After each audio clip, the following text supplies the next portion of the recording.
Science suggests a surprising reason why you may find it difficult to stop thinking about an ex-partner, constantly trying to figure out what was wrong with them, or worse, what was wrong with you. Constantly thinking about and dwelling on an ex or on a past relationship can be a way of avoiding much more painful and difficult emotions, like a sense of loss or grief at the end of the relationship, or anger at how you were treated, or a sense of regret at the years spent in one relationship when you could have done something very different with your time and with your life. I like to think of thoughts as being like plants in a garden, and attention being like fertilizer. If you pour your time and your energy into the weed of what was wrong with my ex or what was wrong with me, then these weeds can take over your entire garden in very destructive ways, leaving little space for anything else to grow and to flourish. And whilst obviously destructive, these thought patterns can be very enticing. Ruminating on such thoughts can bring temporary relief from deeply painful emotions. You might think that figuring out whether or not your ex was a narcissist or a psychopath could give you an explanation for their behavior or how they treated you and lead to a sense of closure. But of course, you can never really know for sure whether or not they meet diagnostic criteria for a psychiatric condition. And ultimately, even a diagnosis wouldn't take away the cruel or hurtful behavior in the relationship.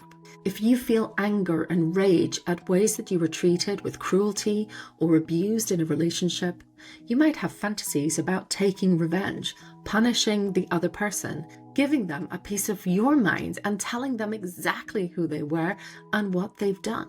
Sometimes this can bring a temporary sense of control or empowerment in a situation in which you were out of control or extremely vulnerable. However, it is rare that there's any opportunity to enact these things, and even if you could, the other party might not respond as you want, and it could even put you in a very dangerous situation. If you feel a lot of regret or shame at the ways that you behaved in a relationship, you might fantasize about doing something differently, perhaps behaving in a way that would keep the other person close, encouraging them to stay in the relationship. Now, this could be useful self-reflection if it's done with an attitude of self-compassion and self-awareness, helping you to think about ways you might want to change your behavior in future relationships. However, if this comes with a heavy dose of self-criticism, it can lead you down a fantasy of imagining that if only you had been better, if only you had behaved differently, if only you had been someone else, then things could have been better in your relationship. And that tends only to fuel more self-criticism and more self-recrimination.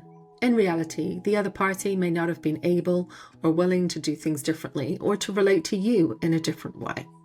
And the more you try to work things out, pointing the finger at the other person or at yourself, sometimes the more confusing and the more entangled you can become. However, if we can recognize these thought patterns as ways of avoiding more painful emotions, that can give us a clue as to how they might be managed differently.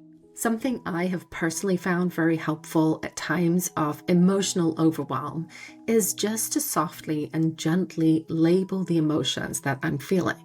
So I might say, this is fear, or this is anger, this is regret, this is guilt. Naming emotions in a warm and supportive tone can help foster a sense of compassion and concern for yourself. It can help you to step away from self-criticism and make room and space for feelings of grief, loss, anger, and regrets. In making space for painful emotions, we can begin to view them with a little bit of distance. We can begin to get disentangled from them. And that makes room for a far more enlivening question. What do you want to grow?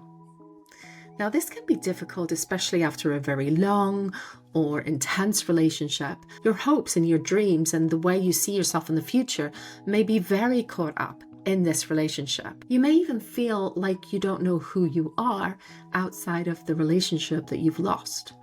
However, this is also an incredible opportunity.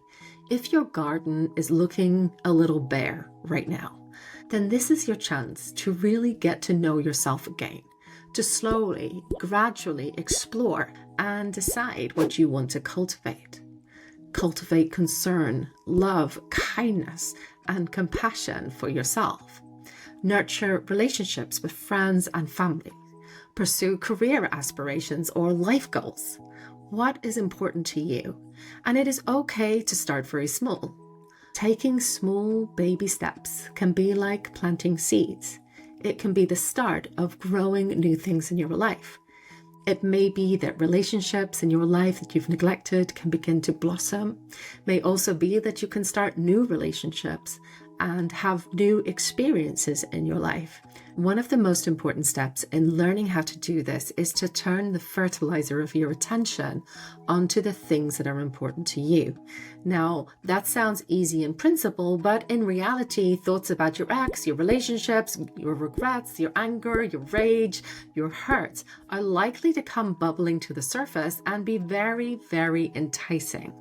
However, rather than telling yourself to stop doing this entirely, I suggest a far more gentle strategy of setting aside a particular time of the day to ruminate, maybe for just 10 to 15 minutes.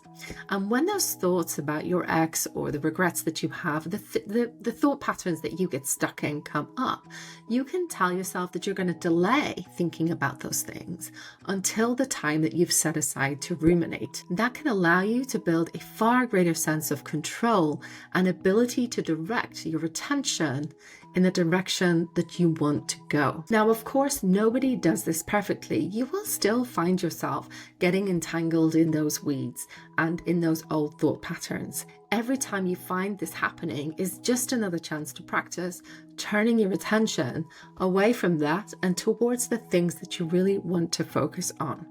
And over time, that's really going to massively increase the time and attention that you have to pour into the things that are important to you. So yes, you will still find the occasional weed in your garden. However, slowly and surely, you'll also start to see the fruits of your labor. You'll really get to know yourself. You'll discover pleasures and interests. You'll also be able to nurture the relationships that are most important to you and build new ones. And you can turn a very painful breakup into an opportunity for growth and new beginnings.